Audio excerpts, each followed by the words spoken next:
ಬೇವಿನಿಂಡಿ ಏನಿದೆ ಅದನ್ನ ಸುರ್ಕೊಂಡಿದ್ದೀವಿ. ಇದು ಬಂದು ನ್ಯೂಟ್ರಿ ಕಿಟ್ಟಲ್ಲಿ 30 kg ಇರುತ್ತೆ. ಈ ನ್ಯೂಟ್ರಿ ಕಿಟ್ ಬಂದು ಅದರೊಳಗಡೆ 6 ಬ್ಯಾಗ್ ಇರುತ್ತೆ ಅಂತ ಹೇಳಿದೆ. ಅದರಲ್ಲಿ ಏನೇನಿದೆ ಅಂತ ಹೇಳ್ತೀನಿ ಬನ್ನಿ. ಇವಾಗ ಎಷ್ಟು kg ಇರುತ್ತೆ ಅಂತ. ಇದು ಬಂದು ಮೆಗ್ನೀಷಿಯಮ್ ಸಲ್ಫೇಟ್ ಬರುತ್ತೆ. ಇದು ಬಂದು 10 kg ಇರುತ್ತೆ. ಅದನ್ನು ಸುರ್ಕೊಳ್ತಾ ಇದ್ದೀನಿ.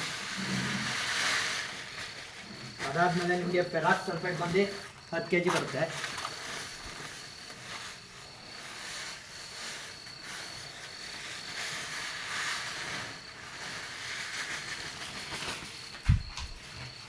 ಅದಾದಮೇಲೆ ನಿಮಗೆ ಜಿಂಕ್ ಬಂದು 5 kg ಬರುತ್ತೆ.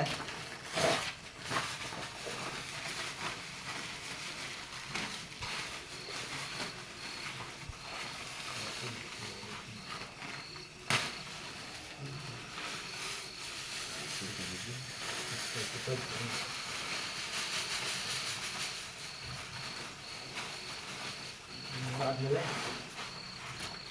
ಇದು ಬಂದು ಬೋರಾನು. ಇದು ಬಂದು 2 kg ಇರುತ್ತೆ.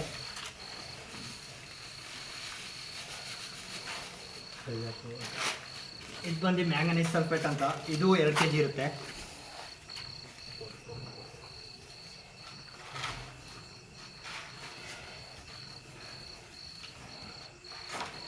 ಇದು ಬಂದು ಪೊಟ್ಯಾಷಿಯಂ ಹ್ಯೂಮೇಟ್ ಅಂತ. ಇದು ಬಂದು 1 kg ಇರುತ್ತೆ.